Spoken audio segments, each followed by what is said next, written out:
I would like to talk about a little bit about recruiters as the end of the introduction to recruitment lecture. Let's start with defining recruitment service. This is any service related to recruitment. And a recruiter is a legal entity whose business is to enlist or enroll people as employees, students, or as members of an organization. So a recruiter can be a company and it can be an individual, like independent contractor. It can be a person, an employee of a company itself. There are many types of recruiters. Let's talk about retained versus contingency recruiters. Retained recruiter is a recruiter who is paid for the time spent while recruiting, regardless of the fact whether qualified sources are identified, hired, or not. So recruiters who are parts of a company, employees, they technically can be considered as a retained recruiters. On the opposite side, contingency recruiter is a recruiter who is paid only when qualified sources are identified and hired. Maybe sometimes just identified. But recruiters don't do the whole process. Usually recruiters source, screen candidates, but someone who is called a hiring manager makes a decision. Sometimes there are several hiring managers. In some companies, recruitment process is pretty complicated with a series of interviews on different levels. Or it could be like a panel interview, so it could be several people responsible for a hiring.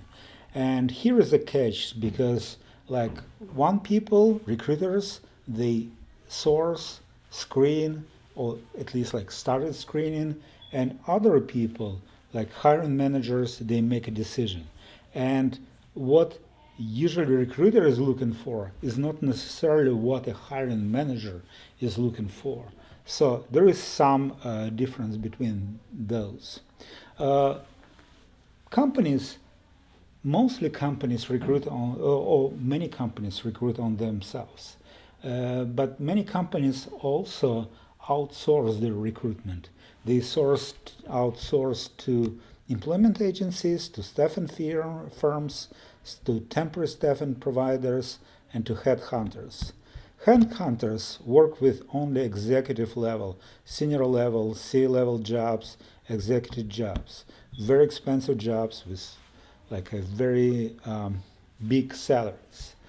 Temporary staffing, so some recruitment companies, they actually provide staffers instead of like temporary staffers. So a company has a chance, for instance, to hire an accountant or to use an accountant from this temporary staffing company or staffing provider.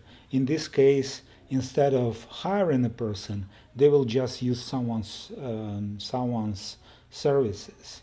And employment agency is the company, any entity which matches employers and employment candidates. So there are some, let's say, overlapping between employment agency and staffing firm. Maybe several companies, several names can be created, but staffing firm usually work with employers, and employment agency mostly work with the employment candidates. It's the tendency. So how recruiters are paid, especially if they are independent or in separate companies? So usually recruiters are paid either placement fee or placement fee, or called like recruitment fee, is the good fee for a recruiter. Usually in America, placement fee is ranging about between 20 and 33% of the salary of the hired annual salary. So, for instance, if someone was, let's say, $100,000, so a recruiter pay will be about like maybe $25,000 per person. Referral fees, it's also be considered as recruitment fees, But referral fee is only like a finder fee. For instance, I suggest someone that this person can be hired, and I brought, let's say, a resume or application from that person. In this case, I can get this referral fee.